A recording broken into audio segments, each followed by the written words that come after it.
마가복음 15장 33절에서 41절입니다. 예수님이 오전 9시에 십자가에 달리십니다. 3시간 동안 낮 12시까지 달리셨는데, 그때 정오가 됐을 때 태양이 빛을 잃어버리고 이 세상이 캄캄한 어둠 가운데 거하게 됩니다. 오후 3시까지입니다. 이것은 자연적인 일식현상이 아닙니다. 일식이라고 하는 것은 몇 분 동안 해가 일부분이 가려졌다가 금세 밝아지는데, 이건 3시간 동안 캄캄해진 겁니다. 이것은 자연현상이 아니라 하나님이 그렇게 하신 것입니다. 왜 이렇게 어두워졌을까? 사람이 너무 끔찍한 일을 앞에서 겪게 될 때 나도 모르게 눈을 감습니다.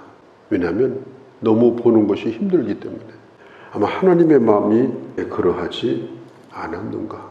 해와 달을 밝히시는 하나님께서 그 순간 그 아들의 그 고통스러운 죽음을 바라보는 것이 너무 힘든 시간이 아니었는가. 또 모든 인간의 죄를 짊어지고 캄캄한 그런 지옥과 같은 그런 경험을 하시는 시간이 아니었는가. 하나님으로부터 철저하게 버림을 받고 있는 그 시간이 바로 십자가에 달려있는 시간입니다. 예수님께서 엘리 엘리 라바 사박다니 부르짖었습니다. 하나님 왜 나를 버리시느냐, 이런 뜻이에요. 예수님은 이 땅에 계실 때 항상 하나님을 아버지라고 불렀어요. 주기도문을 가르쳐 주실 때도 하늘에 계신 우리 아버지, 언제나 아버지였습니다. 그런데 십자가에 달리셔서 죽으시는 이 순간은 하나님께서 그 아들을 버리시는 시간입니다. 사람들은 엘리 이렇게 말하니까 혹시 엘리 아들을 살려달라고 하는 거 아니냐, 이렇게 조롱도 했습니다. 주님이 마지막에 내가 다 이루었다 말씀하시고 37절에 큰 소리를 지르시고, 이 큰 소리가 뭐냐, 내가 다 이루었다. 그리고 숨을 거두십니다. 내가 다 이뤘다는 말은 모든 값을 다 지불했다, 그런 뜻입니다. 지불 완료. 예수님께서 죽으시는 죽음은 죄인을 위한 속전의 죽음입니다. 값을 치르는 속전의 죽음입니다. 주님이 죽으심으로 그 값을 다 치르셨습니다. 38절에 휘장이 위에서 아래로 찢어지고 양쪽으로 나눠지고 성소와 지성소를 가리고 있던 문이 열렸습니다. 높이가 얼마나 되느냐? 24m가 됩니다. 굉장히 두껍고 굉장히 무겁고 그리고 높은 휘장이에요. 24m. 그 휘장을 하나님이 위에서 아래로 찢은 거예요. 사람이 찢을 수가 없어요. 하늘 길이 열린 것입니다. 휘장이 갈라진 것은 하늘이 열린 것이요, 하나님 앞에 가는 길이 열려진 겁니다. 왜 그러면 이 휘장을 두었는가? 사람을 위해서 두신 거예요. 아무나 하나님 앞에 나갈 수가 없어요. 죄인이 하나님 앞에 나가면 그 거룩하심 앞에 누구나 다 죽음을 당합니다. 그렇기 때문에 인간을 위해서 막아놓으신 거예요.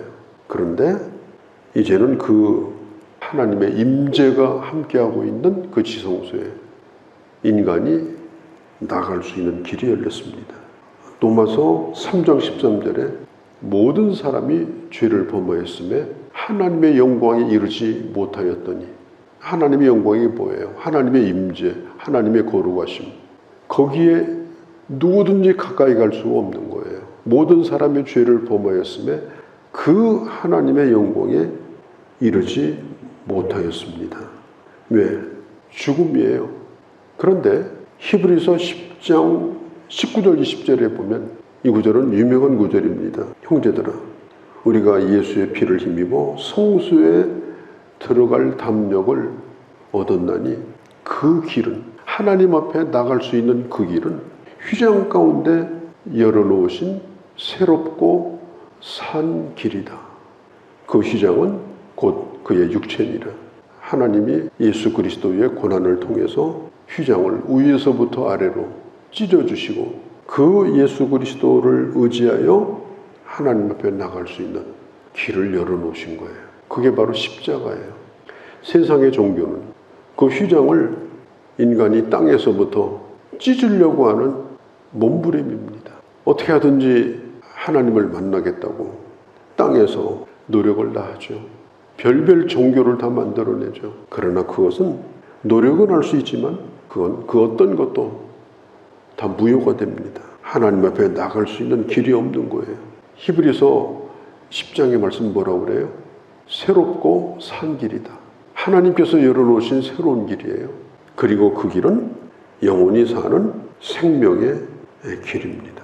히브리서 4장 16절에 보면 이렇게 말합니다. 그러므로 우리는 긍휼하심을 받고 때를 따라 돕는 은혜를 얻기 위하여 은혜의 보좌 앞에 담대히 나아갈 수 있게 되었다. 예수 그리스도께서 그 길을 열어놓으셨기 때문에 그러므로 이제는 때를 따라 돕는 은혜를 입기 위하여 이제는 두려워하지 아니하고 담대하게 주님의 보혈을 의지하여 나아갈 수가 있게 된 거예요. 집행하고 있는 집행관이 있어서요. 그가 백부장입니다. 백부장이 모든 이 과정을 다 보고 있었습니다. 자세하게 다 관찰을 했습니다. 모든 것을 보고 들었습니다. 그리고 마지막에 이 백부장이 이렇게 말합니다. 39절에 예수님께서 숨지시는 걸 보고 이 사람은 진실로 하나님의 아들이었다. 이 사람은 사형 집행관이에요. 사람의 죽음에 대해서 아무런 의미가 없어요. 죽을 놈 처형한다. 그렇게 생각하고 그 일을 하던 사람이에요. 그런데 그날 예수님의 죽음을 보고 누가 시킨 것도 아니고 누가 예수 믿으라고 한 것도 아니고 자기는 자기 일에 그냥 충실했던 사람인데 그런데 이 백부장이 예수님의 죽음을 보고 결론을 내리는 거예요.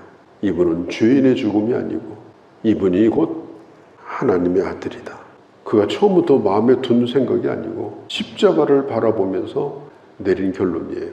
이방인이었던 이 도마 백부장도 이런 고백을 하게 된 겁니다.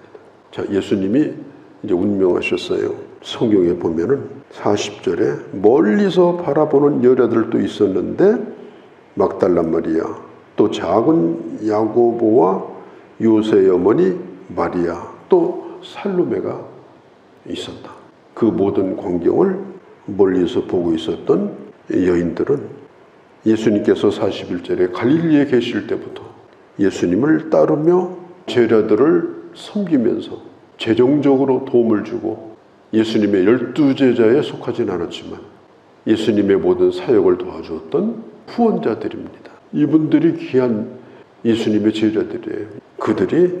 제자들이 다 도망간 그때에 끝까지 예수님의 십자가를 떠나지 않고 바라보고 있었어요.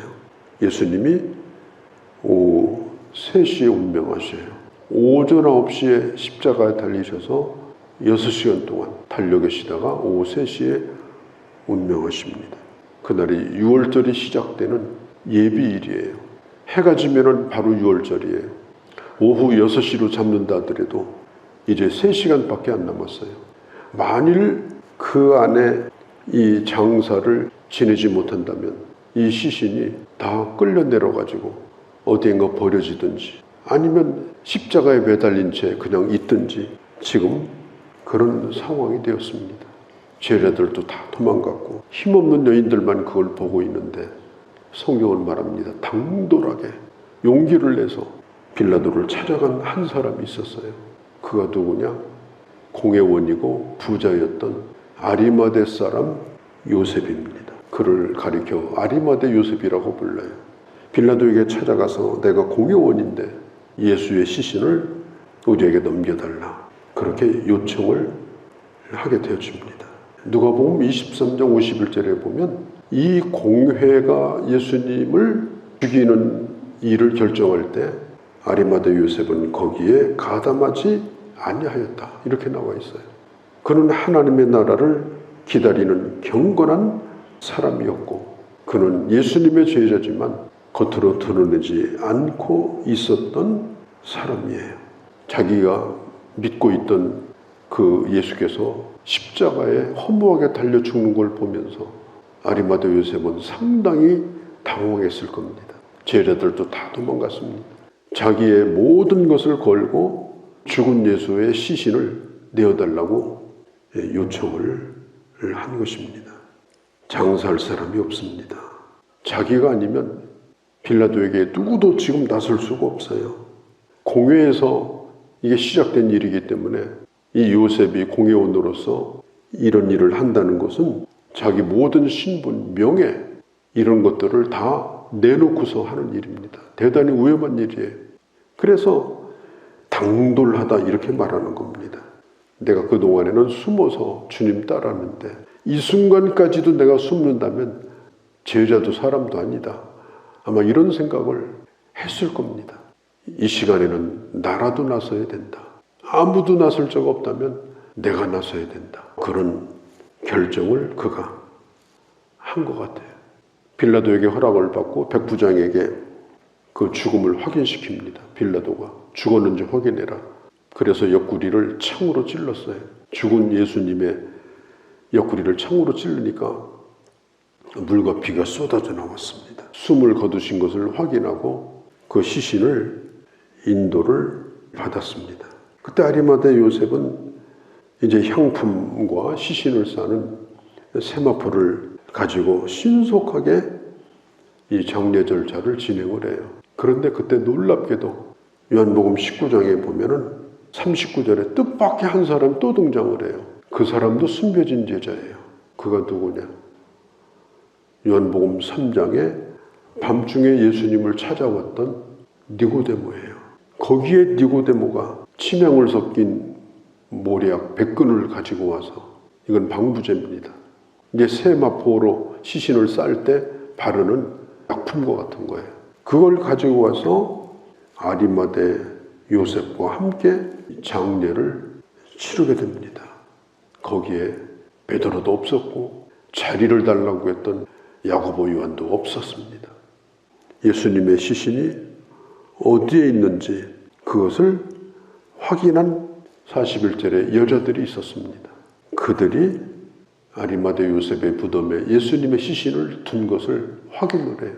돌로 굳게 닫아 놓았습니다. 이 여인들이 안식일이 지난 첫날에 예수님의 무덤을 최초로 찾아간 부활의 증인들이 된 겁니다. 누가? 이 여인들이. 숨겨진 제자 두 사람, 아리마대 요셉과 니고데모.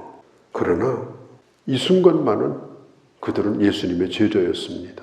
뭐 영광받고 뭔가 좋은 일이 있을 것 같고 사람들이 알아주고 빛나는 일에는 너도 나도 하겠다고 나서고 나도 끼어달라고 그러고 정말 굳은 일, 손해가 올 것 같은 일, 자기 명예도 자기의 물질적인 이익도 다 포기할 수밖에 없는 그런 헌신의 순간에는 그들이 다 어디 갔는지 다 사라지고 말아요.